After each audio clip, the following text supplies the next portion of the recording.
Semana passada nós vimos a escada de Jacó, que proporcionou a ele uma experiência com Deus, e Deus deixou de ser o Deus do avô dele, o Deus do pai dele, e sim passou a ser o Deus dele. Depois vimos a escada que Paulo nos propõe em Romanos.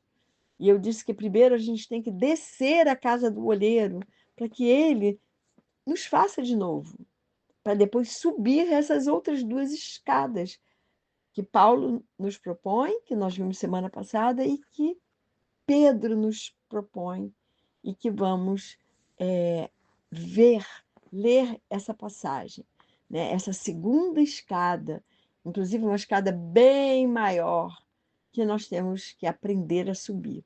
Está lá em 2 Pedro, capítulo 1, versículo 5 a 7. Diz assim: Por causa disso, concentrando todos os seus esforços, acrescentem à fé que vocês têm a virtude.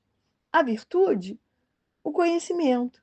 Ao conhecimento, o domínio próprio. Ao domínio próprio, a perseverança. A perseverança, a piedade. A piedade, a fraternidade. A fraternidade, o amor. Que Deus abençoe a leitura da sua palavra. Então, Pedro nos adverte que devemos nos equipar com 7 marcas em nosso caráter. Nós vamos somando virtudes e Deus é quem vai multiplicar. Mas só iremos somar se recebermos a graça de Deus em nós. Uma vez recebendo esse alicerce, teremos condições de somar todas as virtudes. Ele diz que há poder sem fim e generosidade abundante em Jesus Cristo. E pela virtude do nosso relacionamento com Ele, somos participantes da natureza divina. Em 1 Coríntios 2,16 diz que nós temos a mente de Cristo.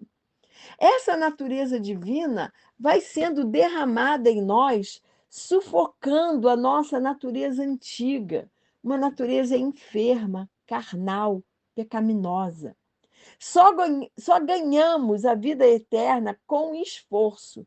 Por isso é necessário canalizarmos toda a nossa energia para termos essa natureza divina, tendo essas 7 qualidades: virtude, conhecimento, domínio próprio, perseverança, piedade, fraternidade e amor.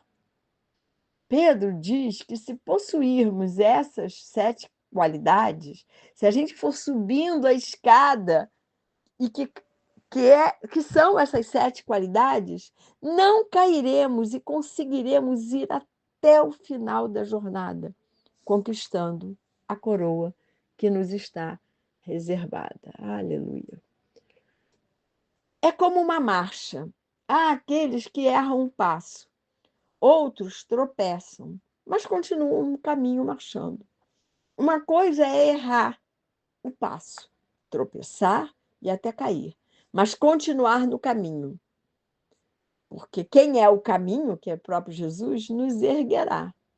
Outra coisa é cair saindo do caminho. Mas até para esses, os que saem do caminho, há esperança, como nos mostra a parábola do filho pródigo. Mas temos que buscar com muita diligência obter essas 7 qualidades. Pedro nos adverte para haver diligência, para acrescentar à nossa fé essas 7 qualidades. A fé é a base dessa escada. As outras qualidades, os outros degraus, a gente vai subindo, subindo, e é um processo. Mas a fé é a base. Nossa vitória é a nossa fé, que é o alicerce da vida cristã. Mas fé sem obras é morta. Então temos que ter uma fé viva, uma fé ativa. Mas as outras qualidades têm que ser acrescentadas. É pelo meu comportamento que vou provar em quem creio. E a fé vem pelo ouvir, e ouvir a palavra de Deus. E quando expomos a nossa mente à palavra de Deus, nossa fé cresce. Outro modo de crescer na fé é agir em fé, nos lançando nos braços do Pai. E é em cima da fé que a fé que Deus já nos deu, é que temos que empreender o nosso esforço. Então, depois do alicerce que é a fé, o primeiro degrau é a virtude. Para que a nossa fé seja frutífera, temos que acrescentar um elenco de qualidades para que a fé não se torne nula, não se torne morta. A virtude ou bondade é a primeira qualidade a ser adicionada. No final do capítulo 12 de 1 Coríntios, Paulo, depois de citar os dons dados pelo Espírito Santo, diz que iria nos mostrar um caminho de sobremodo excelente. E aí começa a falar do dom do amor. Uma das grandes virtudes das pessoas que se curvam ao seu senhorio de Cristo é a humildade. Jesus nos fala que temos que ser humildes como uma criança. Isso significa que nós temos que ser dependentes de Deus. Porque a criança é dependente dos pais e nós temos que ser dependentes do nosso Pai eterno. Temos que pedir ao Espírito Santo que nos capacite a dominarmos nossos desejos pecaminosos que nos impedem de desenvolvermos as virtudes que Deus deseja de nós. Temos que ser senhores dos nossos desejos. Temos desejos pecaminosos, e isso em todas as áreas, mas temos que saber dominá-los, pedindo ao Espírito Santo que nos capacite, e assim seremos cristãos cheios de virtudes. Aí o outro degrau é o conhecimento. No Salmo 119, de 97 a 104, o salmista nos ensina a compreender e meditar nos testemunhos de Deus. Uma vez que abrimos os nossos olhos e acrescentamos a virtude sobre a nossa fé, é hora de nos movermos na direção do conhecimento. A virtude parte do nosso interior. Nós temos que ter o conhecimento de Deus e de seu amor. Quando conhecemos o amor de Deus, estamos prontos a perdoar e a nos aprofundarmos em intimidade com o nosso Pai eterno. Com conhecimento, aprendemos a aplicar os princípios certos nos lugares certos. Mas esse conhecimento não é intelectual, e sim experimental, pois traz transformação ao nosso interior. Esse conhecimento nos possibilita a tomar decisões corretas, aplicando os princípios de Deus. O salmista, no Salmo 119, né, nos diz que é mais importante buscar conhecimento na palavra do que estudar com seus mestres. Nós, cristãos, temos uma fonte inesgotável de conhecimento, que é a revelação do Espírito Santo. Deus se mostra a cada um de nós através da sua palavra viva. A Bíblia foi o guia de Deus, o guia que Deus nos deixou para sermos experientes na arte de viver. Afinal, ele habita em nosso coração. Os cristãos que se esforçam para acrescentar à sua fé as 7 qualidades precisam aprender a serem discípulos do nosso Mestre Jesus, adquirindo conhecimento e meditando na palavra. A palavra traz luz, e quando nós a negligenciamos, as trevas nos invadem a nossa mente. Não podemos ser seguidores de Jesus sem nos submetermos à autoridade da Bíblia. A ênfase não está apenas em conhecer as Escrituras, e sim em vivê-la, para nos moldar e andarmos em justiça e retidão, permitindo que ela, a palavra de Deus, nos confronte. Depois a gente vai subir o degrau do domínio próprio. Domínio próprio não é só segurar a nossa língua, nossos impulsos, é também dar lugar a quem tem domínio sobre nós. Se Jesus tem domínio sobre a nossa vida, o domínio próprio será exercido por nós. Em 2 Coríntios 5,14, Paulo nos diz que é controlado pelo amor de Cristo que nos constrange. Isso significa que não podemos ser controlados por nós mesmos. Temos que estar livres de nós mesmos para que Jesus tome nossas vidas em suas mãos. A ênfase é colocar o domínio de nós mesmos nas mãos do Espírito Santo. Quanto mais nos rendemos ao senhorio de Cristo, mais ele nos possui e nos dirige. Aquele que está interessado em fazer o que agrada a Cristo, mais do que aquilo que agrada a eles mesmos, nunca terá problema com o domínio próprio. E subindo mais um degrau da escada, vamos encontrar a perseverança. Perseverar é continuar mesmo quando o vento é contrário. E o vento é muitas vezes contrário. Muitas vezes nós queremos chegar ao final da maratona sem querer percorrer todo o caminho. Precisamos perseverar nos momentos difíceis, na hora da tentação. Temos que brigar conosco, e nessa hora é que Jesus será glorificado em nossas vidas. É difícil? Com certeza. Não adianta negar que haverá dificuldades. Habitamos no mundo caído e estamos aqui para sermos inseridos no reino de luz que Jesus veio nos inserir. Mas vivemos no mundo de trevas, no mundo caído. Então, nós temos que perseverar. E Deus nos dá graça para termos vitória. Depois, o outro degrau é a piedade.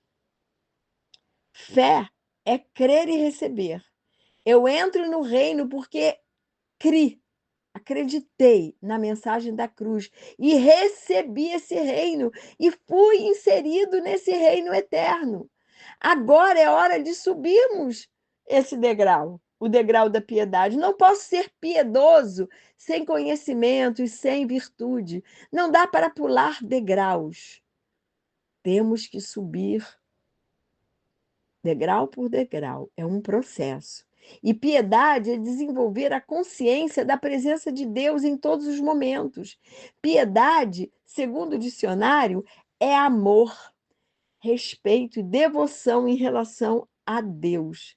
E também compaixão pelo sofrimento alheio.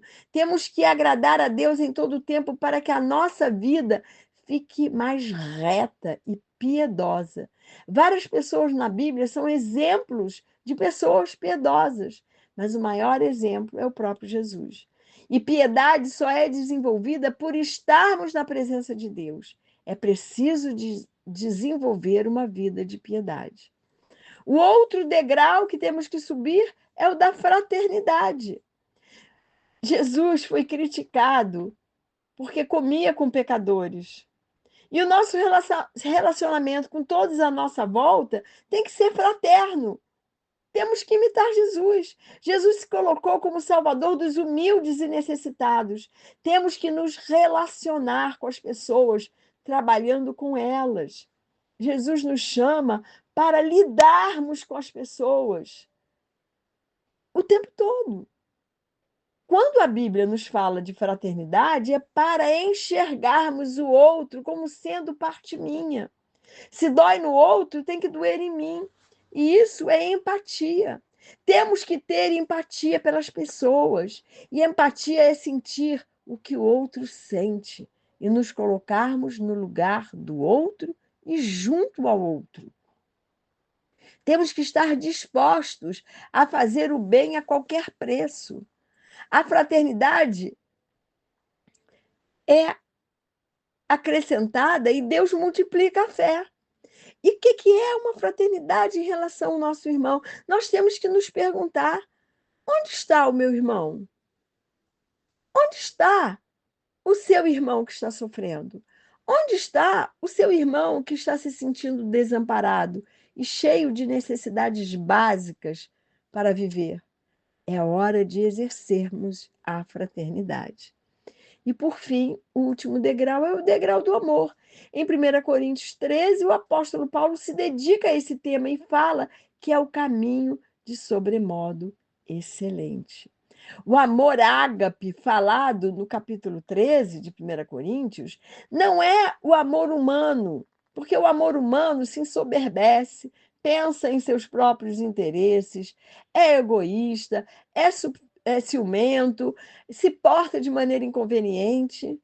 Não, esse não é o amor de Deus. O amor ágape é o amor de Deus. É aquele que tudo sofre, tudo espera, tudo crê, tudo suporta. É o amor incondicional de Deus por nós, pois independe das nossas atitudes. O amor de Jesus por nós é imerecido e não tem exigências de retorno. O amor é a raiz que produz a fé e a esperança. O amor demonstrado pelos seguidores de Jesus deveria ser o mesmo, pois passamos a ter a mente dele. É desse amor que temos que beber e nos encharcar para aprendermos com Deus a amar o nosso próximo. O amor é o fim e o auge do crescimento espiritual, mas o cristão precisa ter diligência para subir a escada do crescimento espiritual. Deus, através da graça, nos dá a fé e vamos indo de tijolo a tijolo, de degrau em degrau, indo para a virtude, para o conhecimento, para o domínio próprio, para a perseverança, para a piedade, para a fraternidade, para o amor. Deus sonda nosso coração. Ele sonda mentes e corações e tem o poder para nos quebrantar. Com o coração quebrantado, permitimos que o Espírito Santo nos transforme e nos encha. E quando Deus nos reveste de poder, estamos prontos para sermos usados por Ele em qualquer hora e em qualquer lugar. Temos que confirmar a nossa profissão de fé através de uma vida de amor, mas do amor de Deus. Assim entraremos em triunfo na vida gloriosa que nos está sendo preparada por Jesus Cristo. E assim como na visão da escada de Jacó, os anjos de Deus continuam descendo e subindo e ministrando a nosso favor. Os anjos ministraram a favor de Jacó, mas eles vão sempre ministrar a nosso favor. A minha oração por mim e por você é que possamos seguir todos os degraus que o Senhor nos propõe para estarmos cada dia mais perto dele, subindo a escada do reino dos céus até ser dia perfeito. Essa tem que ser a nossa oração nesse ano que se inicia. E que o Senhor nos abençoe e nos guarde, que o Senhor faça resplandecer o seu rosto sobre nós e que o Senhor tenha misericórdia de nós. Que sobre nós o Senhor levante o seu rosto e nos dê a paz.